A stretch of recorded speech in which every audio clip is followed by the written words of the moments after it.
How's it going, guys? It's Kevin from SubiSpeed. In the last video, not counting the new products video, we talked about axle back. So naturally, we're gonna move on to Catback Exhaust.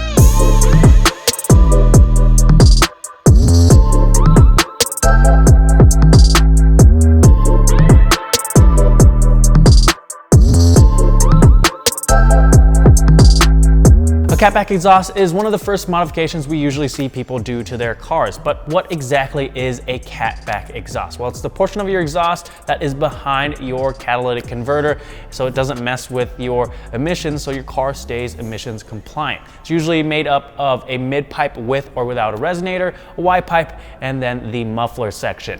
Now, what does an aftermarket catback do? First and foremost, it's going to produce a more pronounced exhaust tone. Usually because it uses a straight through muffler design rather than the reverse flow on the stock exhaust that's big, bulky, and rather tame. You're also going to see larger diameter piping that's going to help with the exhaust flow. And while you're not going to see many gains on a stock car, if you're pushing big power, there is some potential to be had there. So what are some differences between all the aftermarket exhausts out there? Well, one, you've got the material they're made out of. Usually you're going to see stainless steel because it's strong, corrosion resistant, and it's not too expensive. You're also going to see titanium because of its exceptional strength to weight ratio. So it's just as strong as a stainless steel exhaust, but it uses less material, which means it weighs less, usually about 40% less. However, it is quite a bit more expensive. Then we have the resonator. You can get your exhaust with or without a resonator. It basically helps eliminate certain exhaust frequencies to cut down on drone and buzzing. Mufflers are also a variable. The different size mufflers is going to help control the volume of your exhaust. So usually the smaller the muffler, the louder your exhaust is going to be. Or you can just cut them out completely and have an exhaust with no mufflers.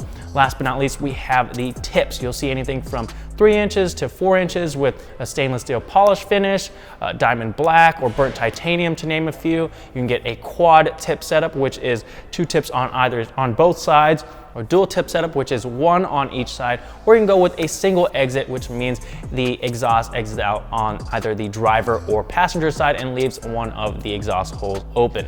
Now, what are some pros and cons of a catback exhaust? Well, obviously the exhaust tone, everybody wants a more aggressive exhaust tone.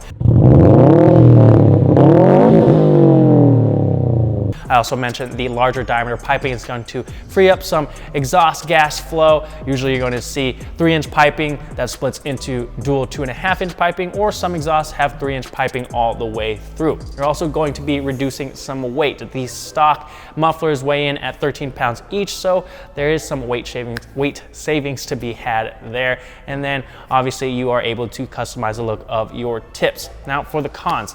These are obviously going to cost more than an axle back exhaust. They can range anywhere from $525 for an NVIDIA N1 single exit, all the way up to $4,800 for an HKS titanium exhaust. But you can expect to spend on average about $800 to $1,000 for an aftermarket exhaust. Also, the drone. If you are putting something that's going to be louder, if you are deleting the resonator and mufflers, you may experience some drone as well. And that pretty much covers it, guys. If you are installing an aftermarket catback on your car and you're running a stock down pipe or J pipe, you may also want to pick up an adapter like the SubiSpeed adapter, so that you don't have to worry about any leaks when you're installing this onto the donut gasket of the stock J pipe or down pipe. I've never ran one on our car and haven't had any issues, but like I said, if you want that peace of mind, not having to deal with that, you may want to pick one of those up as well. I will leave all the links to the different exhaust videos I've done in the description so you guys can take a look at that. I've also installed the MBRP race exhaust on our SCI, and I'm going to close out with some exhaust clips of that. If you guys have any questions, concerns, or comments, leave them in the comment section down below. I'll see you guys next time.